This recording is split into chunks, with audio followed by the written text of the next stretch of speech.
I've been listening to Andrew Huberman recently, one of the biggest people in the health space right now.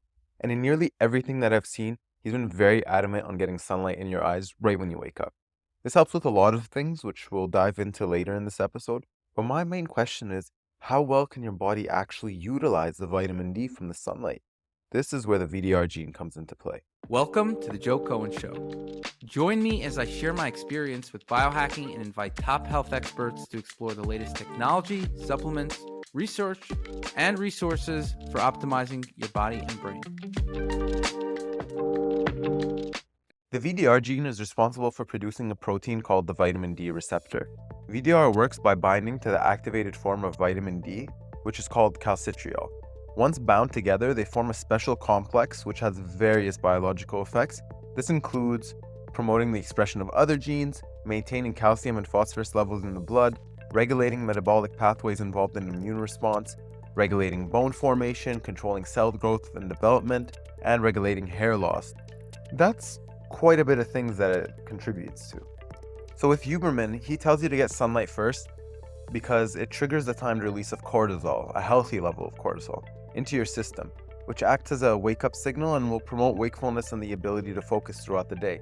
It also starts the timer for the onset of melatonin, so you're essentially optimizing your circadian rhythm just by getting that sunlight in your eyes. But what are some of the other ways your body utilizes the sun from the morning exposure? This is something that I wanted to look more into. So let's take a step back and take you through the whole process from start to finish.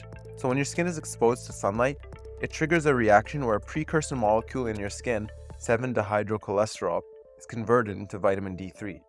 Once vitamin D3 is in your body, it undergoes further processing.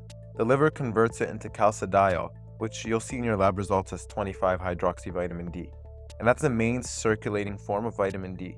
Then, in the kidneys, calcitriol is converted into calcitriol, the biologically active form of vitamin D. Calcitriol, which is the active form of vitamin D, exerts its effects by binding to the vitamin D receptor, or the VDR protein. And then finally, VDR is encoded by the VDR gene, and that's when we get that complex from the binding that we were talking about earlier. So let's get into the genetic variants that affect your VDR.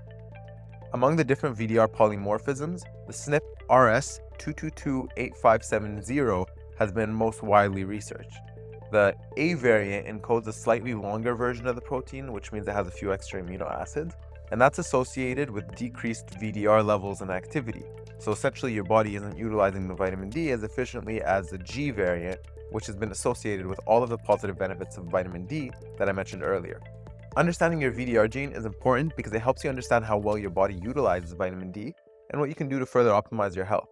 By uncovering your unique genetic makeup, you gain insights into personalized diet and supplement and lifestyle adjustments tailored to optimize your well-being and help you achieve your health goals.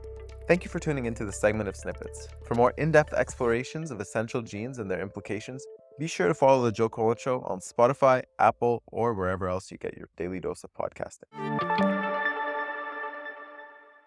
67% of listeners aren't following the show, so please don't forget to show your support by hitting the follow button now. You'll not only be supporting the show, but also investing in yourself and your health journey, all while helping to keep us ad-free.